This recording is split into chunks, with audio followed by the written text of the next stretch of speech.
The alarms screamed through every corridor of Research Station Helix 7.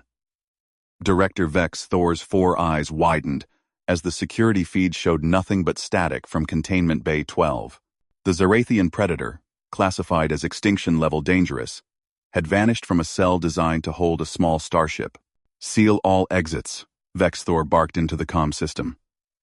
"Deploy combat drones to every sector. Find that creature before it kills everyone on this station." The Zarathian Apex, as humans called it, stood 9 feet tall with crystalline claws that could slice through reinforced steel. Its hide rippled with adaptive camouflage, and its neural toxin could paralyze prey from 30 feet away. The Galactic Council had authorized the station specifically to study this specimen.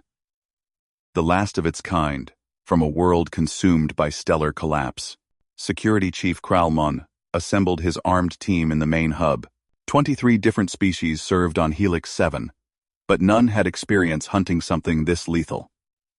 The station's medical bay prepared for mass casualties. Engineers locked down life support systems to prevent the beast from accessing ventilation shafts. Motion sensors picked up movement near the agricultural dome, a Centauri technician reported. Vex Thor felt his throat sacs contract with fear.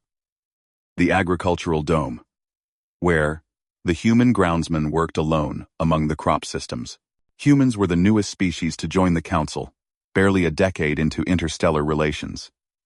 They were considered weak by most standards. No natural armor, no venom, poor sensory capabilities. They had reached the stars through stubborn determination and crude mathematics. But physically, they ranked near the bottom of every combat assessment. The groundsman, a man named Jake Miller, had transferred to Helix 6 months ago. He kept to himself, tended the hydroponic gardens that fed the station's crew, and rarely attended social functions. Most staff forgot he existed. "Send emergency protocols to the agricultural dome," Vex Thor ordered. "Tell the human to lock himself in the storage unit immediately." But the comm system returned only silence from that sector. Groundsman led his security team through the connecting passages. They moved with weapons raised, thermal scanners active, every sense alert for the apex predator. The agricultural dome's entrance stood open. The automatic doors had been ripped from their housing, metal twisted like paper. "It's inside," Groundsman whispered. They entered the dome carefully. The vast space contained rows of crops from dozens of worlds, all carefully maintained to feed the station's diverse population. Lighting panels cast a soft green glow across the vegetation. Somewhere among these aisles, the Zarathians stalked. The security team spread out, moving between the crop rows. Their scanners showed thermal signatures from the plants, but nothing matching the apex's massive heat profile. The creature's adaptive camouflage made visual detection nearly impossible. A Draxian guard screamed as crystalline claws emerged from nowhere, slicing through his armor. The Zarathian materialized for a moment, its massive form towering over the fallen guard, before vanishing again into optical distortion. "Fall back," Groundsman shouted. "Regroup at the entrance." But panic had taken hold. Guards fired blindly into the crops, destroying months of careful cultivation. The Zarathian moved through them, like a ghost, appearing only to strike, before disappearing again. 3 more guards fell, their bodies marked with the creature's toxin. Vex Thor watched through the security feeds from the command center, his heart's pounding in mounting horror. The station's most dangerous predator was loose. His security team was being decimated, and somewhere in that chaos was an unarmed human who probably didn't even understand the danger he faced. "Director," a communications officer called out. "We're receiving a signal from inside the agricultural dome. It's the human's personal comm." "Put it through," Vex Thor demanded. Static crackled, then a calm voice spoke. "Hey, this is Jake from agriculture. I noticed you guys are making a lot of noise out there. Everything okay?" Vex Thor stared at the speaker in disbelief. The human sounded completely unconcerned, as if he were asking about the weather instead of inquiring about a massacre happening 50 feet from his position. "Miller, you need to evacuate immediately," Vex Thor said, forcing his voice to remain steady. The containment subject has breached. It's in your sector. Oh, you mean the big lizard thing? Jake's voice remained impossibly calm. Yeah, I know. That's actually why I'm calling. Part 2 of the story continues from the moment of Jake's call. Vexthor gripped the edge of his command console so hard his manipulator digits left small dents in the metal. You know? The director's voice climbed several octaves across the comm channel. Miller, that creature has already killed or injured 6 trained security personnel in the last 4 minutes. You need to hide immediately. Right, yeah, about that, Jake said. And Vexthor heard what sounded like a soft, chittering noise in the background. I think there might be some misunderstanding about what's happening here. Your security team is kind of freaking out, the poor thing. Could you maybe call them off? Vexthor looked at Kralmon through the security feed. The security chief had regrouped his remaining forces near the dome entrance, establishing a defensive perimeter. Bodies of the fallen lay scattered among the ruined crops. The Zarathian apex could strike again at any moment. Miller, Vexthor said slowly, that poor thing is an extinction-level predator. It has killed multiple people. I cannot call off security. I need you to lock yourself somewhere safe while we contain the situation. See, that's the misunderstanding, Jake replied. She's not trying to hurt anybody. She's scared. Your guards came in here shooting, making loud noises, waving weapons around. She was just defending herself. The chittering noise came through the comm again, clearer this time. Vexthor recognized it from the xenobiology reports. The Zarathian apex made that sound when it was agitated or preparing to attack. The human was obviously close enough to the creature to pick up its vocalizations on his personal comm. Miller. Listen to me, very carefully, Vexthor said. That creature's neurotoxin can kill you in seconds. Its claws can cut through battle armor. You are in immediate danger. Move away from it now. Director, I'm literally sitting here holding her right now. She's curled up against my chest like an oversized cat. I think she just wanted someone to be calm around her for once. The entire command center fell silent. Every species represented among the command staff turned to stare at the comm station. A Centauri navigator's secondary brain actually misfired, causing her to hiccup electromagnetic pulses. You're holding it? Vexthor managed to say. Her, yeah. She's actually pretty sweet once you get past the whole terrifying monster thing. I mean, she's got these crystalline claws that could probably cut me in half. But she's being really gentle. Kind of reminds me of a rescue dog I had back on Earth. All this power and fear wrapped up together, just needing someone to show some patience and understanding. Kralmon's voice crackled over a separate channel.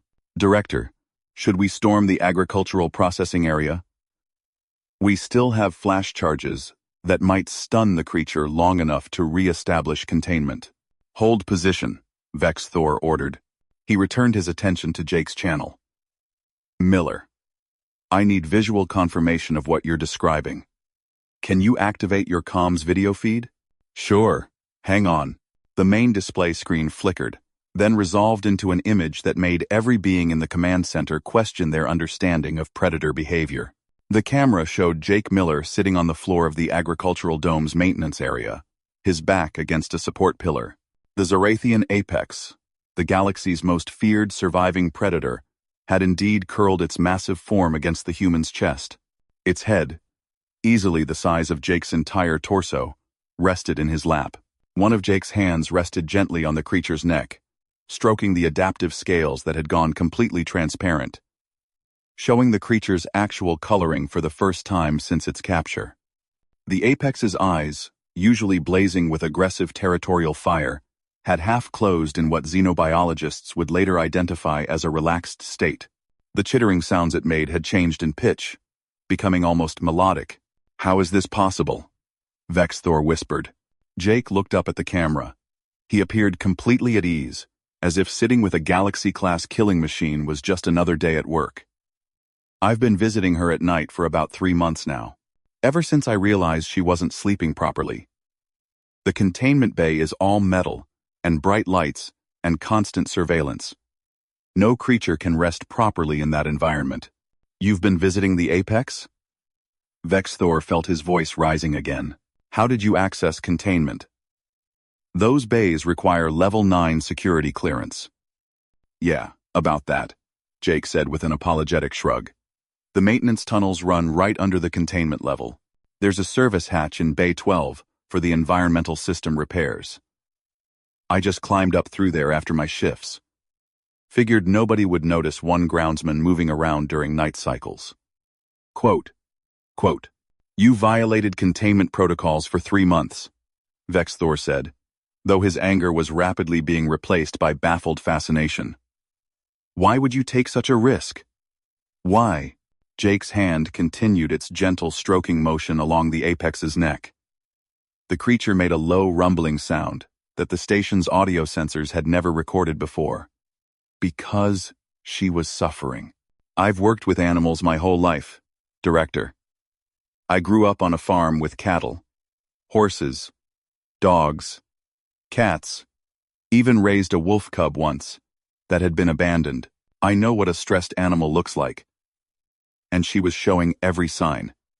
Pacing, irregular breathing, constant vigilance, no proper rest. That's not how you keep any living thing, no matter how dangerous. She killed the guards.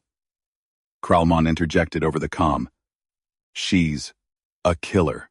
She defended herself, Jake corrected. Look, I don't know the full story of how she ended up here. But I can guess. You probably captured her, sedated her, studied her, kept her in a cell that felt like a prison. She's an intelligent creature. She understood she was trapped. When your containment failed, she didn't go on a rampage. She came here, to the only place on this station that probably felt remotely like her natural environment. Plants, soil, open space, natural light cycles.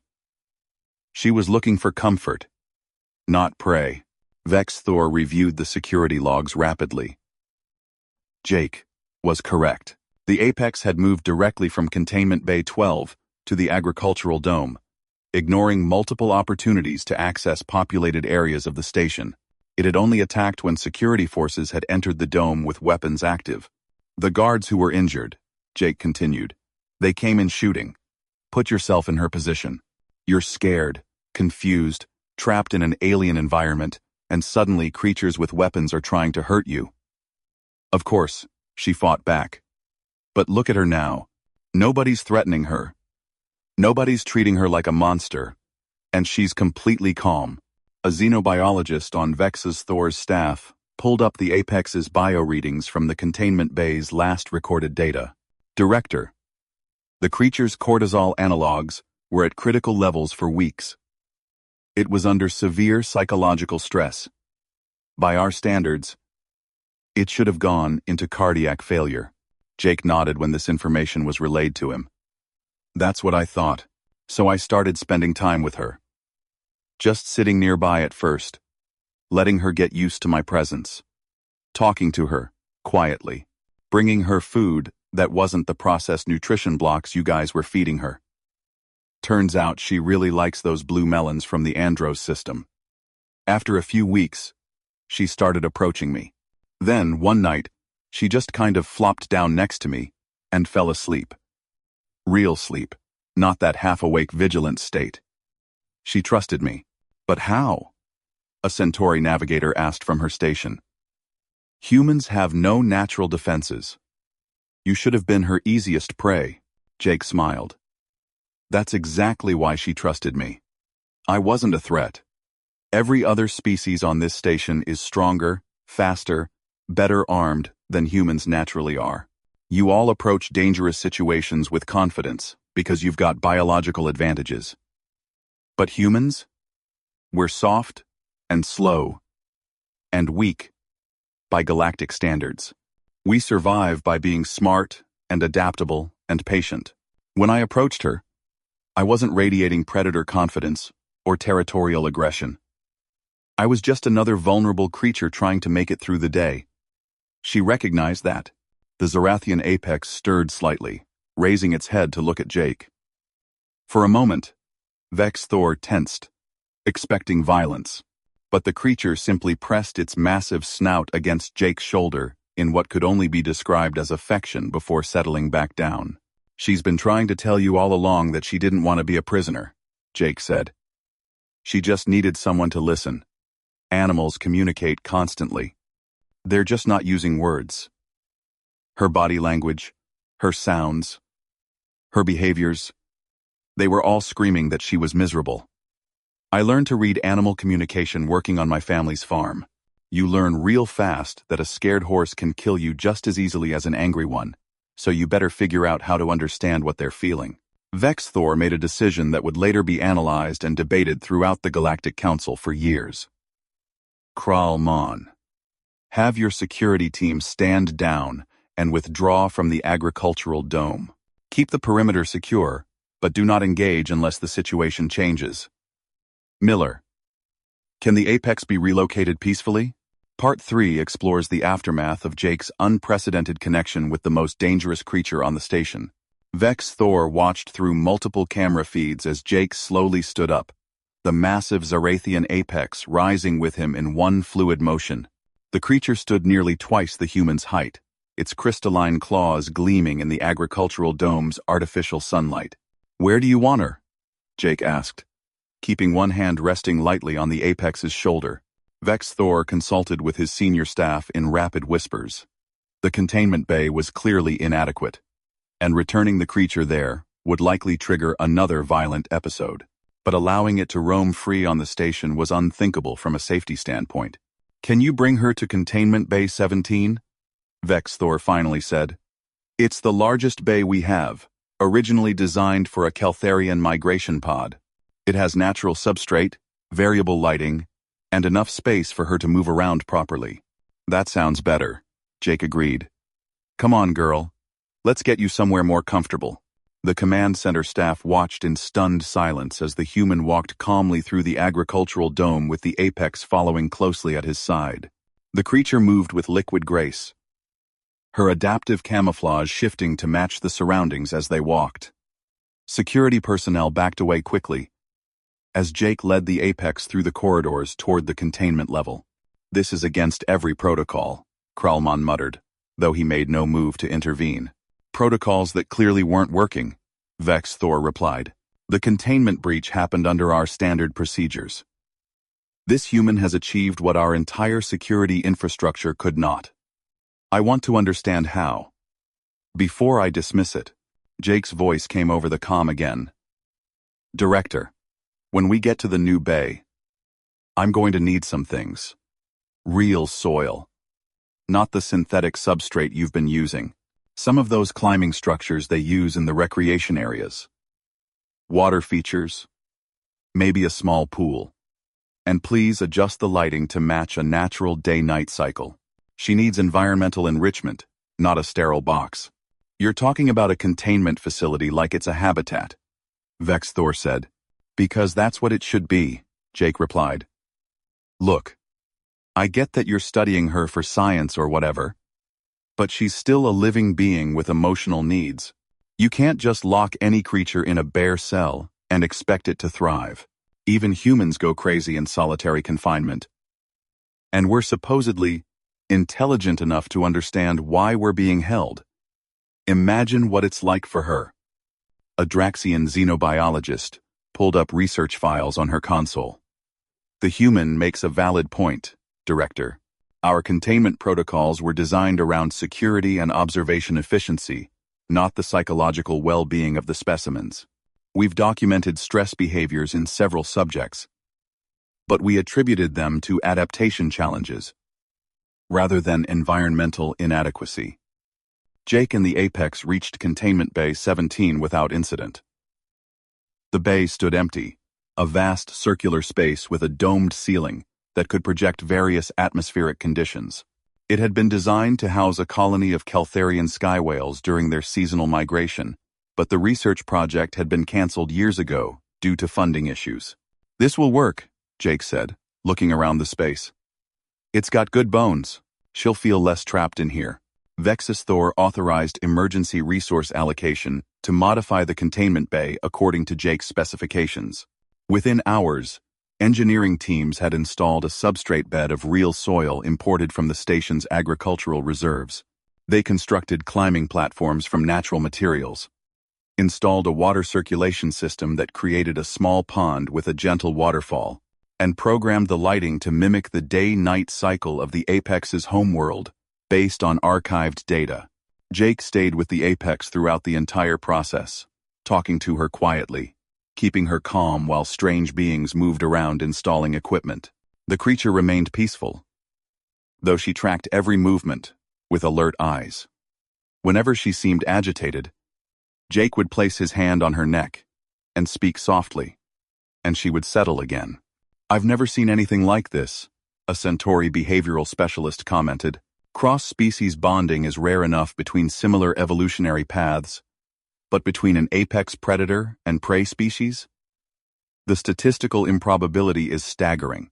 Maybe we've been thinking about it wrong," Vex Thor mused. "We categorize species by their physical capabilities, their position in food chains, their combat potential. But humans survived on a death world not through strength but through social bonding and tool use. Perhaps that makes them uniquely qualified to connect with creatures that other species would only see as threats." Jake overheard this through the open comm channel. "It's not really that complicated, Director. Fear is a universal language. So is trust. I showed her I wasn't afraid of her in a hostile way, just respectful. And I proved over time that I wouldn't hurt her.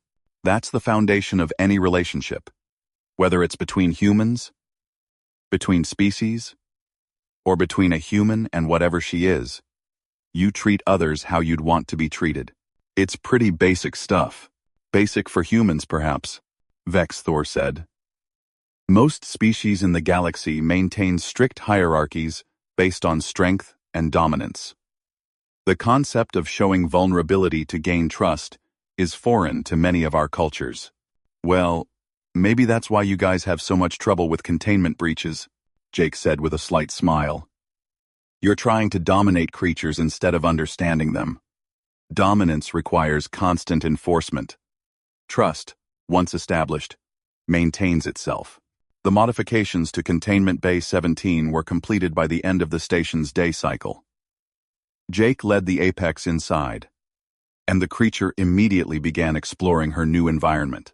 She splashed in the pond, climbed the platforms, dug her claws into the real soil with obvious pleasure.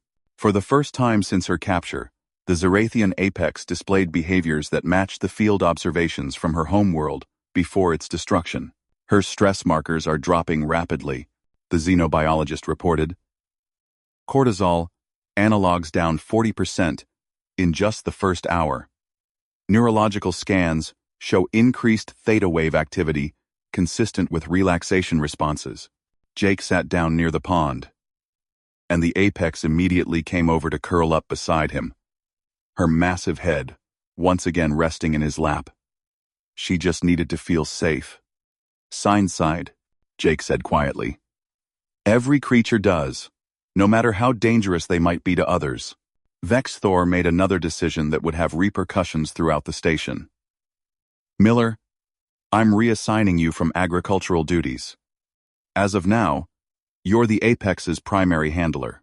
You'll oversee her care, her environment, and any research interactions with her. I'm also authorizing a full review of all our containment protocols based on your recommendations." "I appreciate that, Director," Jake said. "But I have one condition. She's not a specimen or a test subject anymore. If you want to study her, it has to be done in ways that respect her dignity and well-being. No invasive procedures without medical necessity. No isolation unless absolutely required. And if she shows signs of distress, we make changes immediately. Those conditions are acceptable." Vex Thor agreed. "Though I confess I'm curious about something. Miller, you've demonstrated remarkable abilities with the Apex, but you're working as a groundsman on a remote research station. That seems like an unusual career path for someone with your skills." Jake was quiet for a moment, his hand absently stroking the Apex's scales. I had a rough few years back on Earth. Lost some people I cared about. Needed to get away from everything familiar. Find some peace. Working with plants on a space station seemed about as far away as I could get. But I guess you can't really run away from who you are. I've always been better with animals than with people. Perhaps you're better with both than you give yourself credit for, Vexthor said. You've resolved a crisis that could have resulted in multiple casualties and the death of the last member of a species. That takes remarkable skill and courage, regardless of how you might downplay it. The apex made her chirping sound again, and Jake smiled. She says thank you for the new room. Or at least, that's what I'm choosing to interpret it as. Can you actually understand her vocalizations? The xenobiologist asked eagerly. Not in any linguistic sense, Jake admitted. But I can read her body language and match it with the sounds she makes. It's pattern recognition, more than translation. Like how you can tell if a baby is crying because it's hungry versus scared versus tired, even though all the cries sound similar to someone who's never been around babies. Over the following days, Jake established a routine with the apex that transformed the entire station's approach to xenobiology. He spent his mornings in the new containment bay, which he insisted everyone start calling her habitat instead. He introduced enrichment activities, hiding food in various locations to encourage natural hunting behaviors. He brought in different textures and objects for the apex to investigate and manipulate. Part 4 chronicles the transformative impact Jake's methods had on the station and the broader scientific community. Within 2 weeks, Helix 7 had become the focus of intense interest from xenobiologists throughout the galaxy. Research teams requested permission to observe Jake's interactions with the apex, and Vexthor found himself defending his decision to grant an unqualified human such unprecedented authority. The Council is questioning your judgment, Kralmon informed Vexthor during a private meeting. They believe you've compromised station security by allowing a civilian to dictate containment procedures. The Council wasn't here when our standard procedures resulted in a catastrophic containment breach, Vexthor replied sharply. They didn't watch their security personnel get injured trying to contain a creature that simply needed understanding rather than force. Miller's approach has achieved what we could not, and the apex's health has improved dramatically. Those are measurable results, not theoretical concerns. But the Council's demands for accountability could not be ignored. They dispatched Inspector General Thora Lynn, a Draxian official known for rigid adherence to protocol, to conduct a formal investigation. She arrived on Helix 7 with a team of assessors and a clear mandate to restore proper procedures. Jake was working with the Apex when Thora Lynn and her team entered the habitat for their inspection. The Apex immediately noticed the newcomers and rose to her full height, positioning herself between Jake and the strangers. Her scales rippled with aggressive coloration, and a low growl emanated from deep in her chest. "Stand down," Thora Lynn ordered, her translator perfectly capturing her authoritative tone. "We are here on Council authority to assess this situation." "She doesn't care about your authority," Jake said calmly, not moving from his position.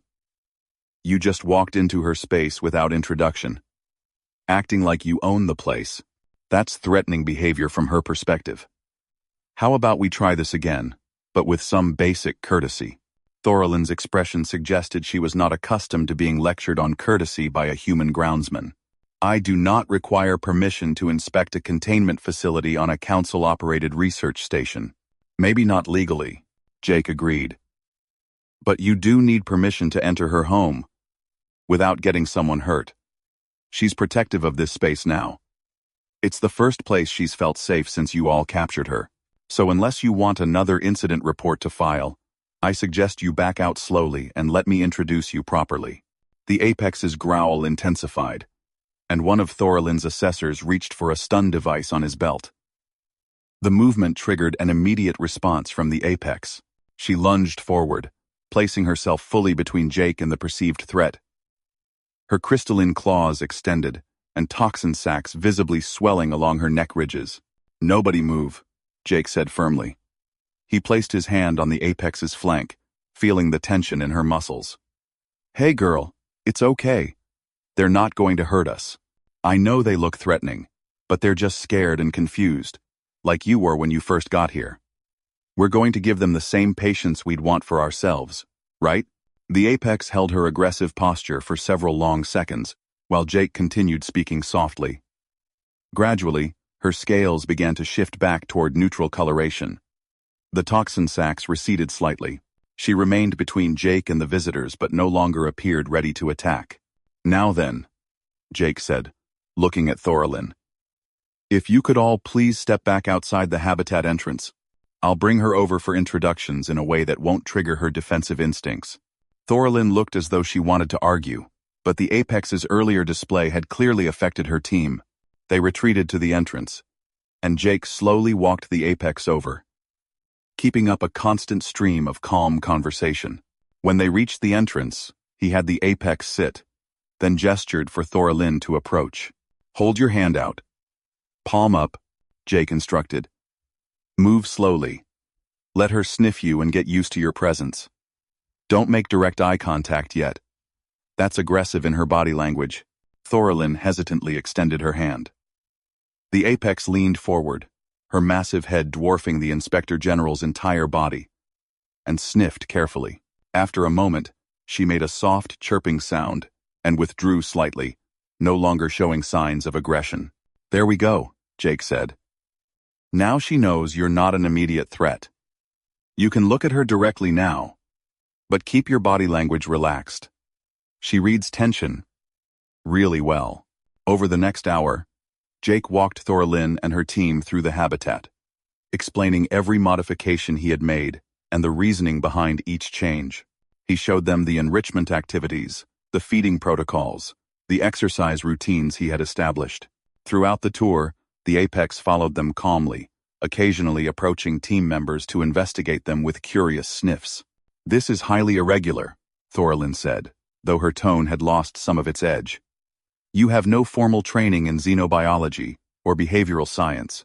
You're operating purely on instinct and Earth-based animal experience.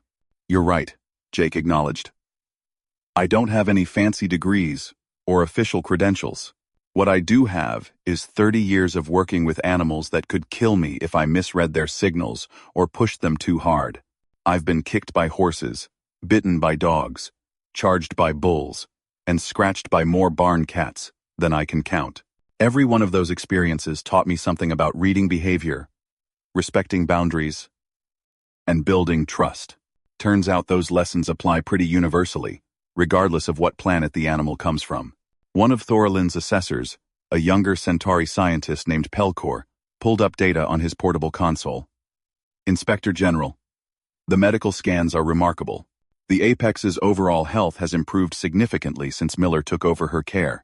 Muscle tone is optimal, stress hormones are within normal ranges, sleep patterns have normalized, and she's even gained weight in a healthy manner. By every measurable standard, this approach is working. Working for one individual case, Thoralin countered. That does not establish a universal protocol. Actually, it might, Vex Thor said, entering the habitat with several other staff members. While you've been conducting your inspection, I've been implementing Miller's recommendations across our other containment facilities. We've redesigned habitats for all 17 of our current research subjects, focusing on environmental enrichment and psychological well-being rather than pure security and observation efficiency. The results have been remarkable across the board. Stress indicators are down, aggressive incidents have dropped by 73%, and we're observing natural behaviors that were never documented under our previous protocols. Thoralin turned to face the director. You implemented sweeping changes to established council protocols without authorization? I implemented necessary improvements based on clear evidence of their effectiveness, Vex Thor replied. The council's protocols were designed by committees who prioritized theoretical security over practical animal welfare. Miller has demonstrated that those priorities were backwards. Security actually improves when the creatures in our care are treated with respect and provided with appropriate environments. Jake scratched behind one of the Apex's auditory organs, and the creature leaned into his touch with obvious pleasure. Look, I get that change is hard, especially when it means admitting that the old way wasn't working as well as people thought.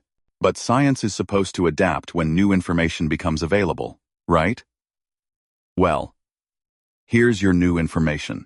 Animals, regardless of species or planet of origin, have emotional needs beyond basic survival. Meet those needs, and they become partners in their own care, instead of prisoners fighting against captivity. Partners, Thorlin said skeptically. You're suggesting we form partnerships with research specimens? Why not? Jake asked. She's intelligent. She understands routine, responds to communication, demonstrates emotional range and memory. She's not some biological machine you can program with the right inputs. She's a person, just not a human person. Once you start treating her like a person with agency and feelings, everything else falls into place. Pelcor spoke up again, his enthusiasm evident. Inspector General, with your permission, I'd like to propose that we document Miller's methods thoroughly and submit them for peer review.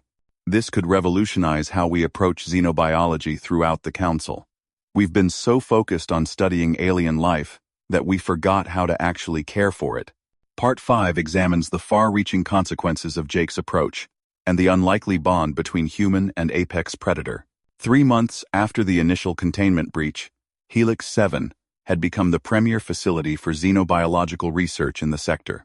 Research stations throughout Council space were implementing habitat enrichment protocols based on Jake's recommendations, and the number of containment incidents had dropped dramatically across the board. Jake stood in the Apex's habitat, watching as she demonstrated behaviors to a group of visiting researchers that had never been documented in captivity. She was hunting simulated prey that Jake had created using holographic projectors and scent markers, displaying the sophisticated pack coordination tactics her species had evolved on their lost home world. She's teaching us more in a single demonstration than we learned in 2 years of observation in the original containment bay, a Keltharian researcher noted. Miller, how did you know she would respond to the holographic prey? I didn't, Jake admitted. I just figured that any predator would want to practice hunting behaviors, even if they're being fed regularly. It's not about the food. It's about the mental stimulation of the hunt. So I set up the system and let her figure it out. She adapted to it within minutes. The Apex completed her hunting demonstration and trotted back to Jake, chirping proudly. He had learned to distinguish at least 15 different vocalizations she made, each corresponding to different emotional states or desires. This particular chirp meant she was pleased with herself and looking for acknowledgement. Good job, girl, he said, running his hand along her neck. You're showing off for the visitors. Spix Cly. Good job. You're showing off for the visitors. Vex's Thor approached with news that would once again change Jake's trajectory. Miller, the Galactic Council wants to meet with you. They're proposing the creation of a new position, Cross-Species Relations Specialist, and they want you to be the first person to hold the title. Jake looked surprised. I'm not sure I'm qualified for whatever that job entails, Director. I'm just a guy who's good with animals. That's precisely what qualifies you, Vex Thor said. The Council has realized that our entire approach to non-Council species has been fundamentally flawed. We've treated first contact situations, research specimens, and even diplomatic encounters with non-spacefaring species as primarily security and observation challenges. Your work with the Apex has demonstrated that empathy and patience can achieve results that force and protocol cannot. What would this job actually involve? Jake asked cautiously. That would largely be defined by you, Vex Thor explained. The Council wants you to develop protocols for interacting with species that don't fit into our existing frameworks. Think of it as being an ambassador, but for creatures that can't speak our languages or understand our bureaucracies. You would travel to situations where conflict has arisen between Council species and indigenous or dangerous species, and find solutions that respect the needs of all parties involved. Jake considered this while the Apex pressed against his side, sensing his tension. That sounds like important work, but it also sounds like it would take me away from her. I made a commitment when I became her handler. I can't just abandon her, because a better job offer came along. The Apex made a low, concerned sound, and Jake immediately soothed her with gentle touches. Thoralyn, who had remained on station to observe the long-term results of the new protocols, stepped forward. The Council anticipated your concern, she said. If you accept the position, the Apex would be designated as the first non-Council ambassador. She would travel with you. The logic is sound, actually. If you're attempting to establish communication with dangerous or aggressive species, having visible proof of your ability to bond with an apex predator could be quite valuable. You want her to be my partner in this? Jake asked. Not a demonstration or a tool, but an actual partner? That is the proposal, Thorlin confirmed. I confess I was skeptical of your methods when I first arrived. I believed you were simply lucky, that you had encountered a particularly docile individual of a dangerous species. But after months of observation, I understand that what you've accomplished here is reproducible and revolutionary. The Council needs your expertise, and they recognize that your bond with the Apex is fundamental to that expertise. Jake looked at the massive creature beside him, considering the implications. What do you think, girl? Want to go see the galaxy together? Help me explain to other people that dangerous doesn't mean evil, and different doesn't mean enemy. The Apex tilted her head, a gesture Jake had learned meant she was processing information carefully. Then she pressed her forehead against his chest, a sign of trust and affection that she had developed specifically for him. I think that's a yes, Jake said with a smile. All right, Director. I'll accept the position on a few conditions. First, her welfare always comes first. If a situation seems too stressful for her, we withdraw. Second, I want full authority over any protocols involving interaction with non-Council species. No committees overriding my decisions in the field. Third, I need a support team that understands and respects this approach, not traditional security personnel who see every unknown as a threat. Those conditions are already in the proposal, Vex Thor assured him. The Council has learned from their mistakes with the Apex. They won't repeat them. Over the following weeks, Jake prepared for his new role while maintaining his daily routine with the Apex. News of his appointment spread through the station, and he found himself becoming something of a celebrity among the crew. Species that had previously dismissed humans as weak and unimpressive now sought him out for advice on everything from pet care to conflict resolution. A young Draxian engineer named Kevnar approached Jake one day while he was working in the habitat. Miller, I wanted to thank you.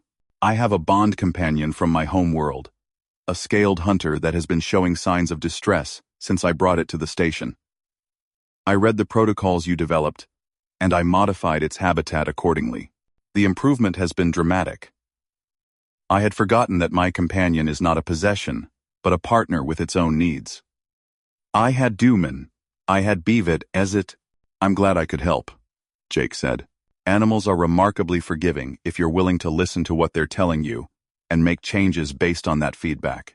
Kevnar hesitated, then asked, May I ask you something personal? How did you become so skilled with creatures that most beings find terrifying? Jake sat down, and the Apex immediately joined him, her head resting on his shoulder. When I was a kid, my dad brought home a horse that had been abused by its previous owner. This horse was aggressive, scared, dangerous. Everyone said we should put it down, but my dad saw something in that horse. Some spark of hope buried under all the fear and anger. He spent months just sitting in the horse's stall, not trying to ride it or train it, just being present. Eventually the horse came to trust him, and it became the gentlest animal on our farm. My dad taught me that every creature that acts out of aggression is really acting out of fear. If you can address the fear, the aggression disappears. And that philosophy works across species barriers? Kevnar asked. Fear is universal, Jake replied. So is the need for safety, comfort, and connection. The specific expressions might vary, but the underlying emotions are surprisingly consistent. I think that's what the Council is starting to understand. We're all trying to survive and thrive in this galaxy. The methods might differ, but the goals are fundamentally the same.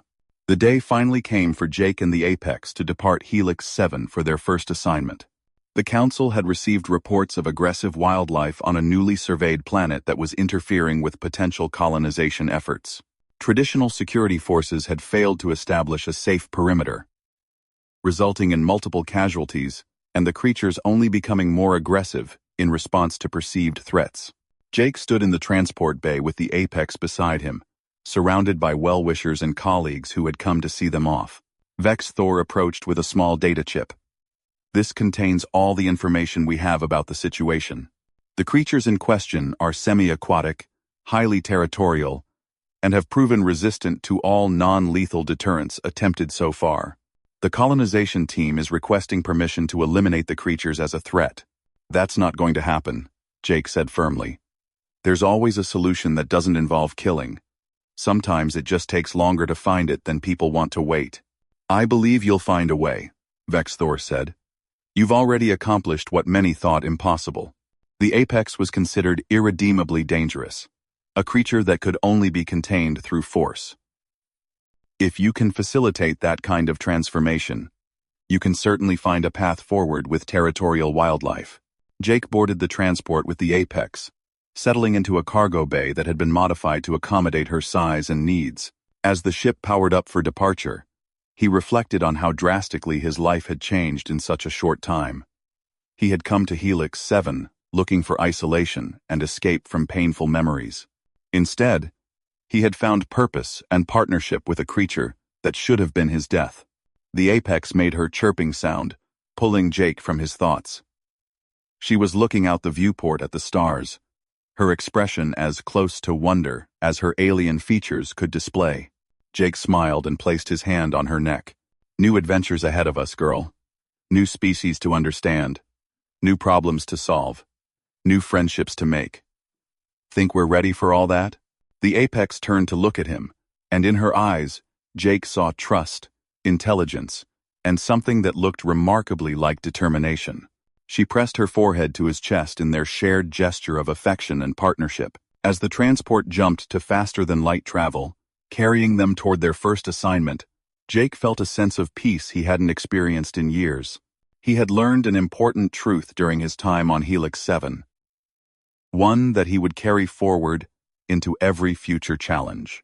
The galaxy was full of creatures that others feared or misunderstood. Beings dismissed as monsters or threats simply because they were different or dangerous. But fear and threat were often just symptoms of deeper needs going unmet. With patience, empathy, and respect, even the most terrifying creatures could become friends. The missing apex beast had been found curled calmly against the human groundsman's chest, and in that simple act of trust, both had discovered something neither expected. They had found each other. And in doing so, they had found a purpose that would reshape how the galaxy understood the meaning of coexistence.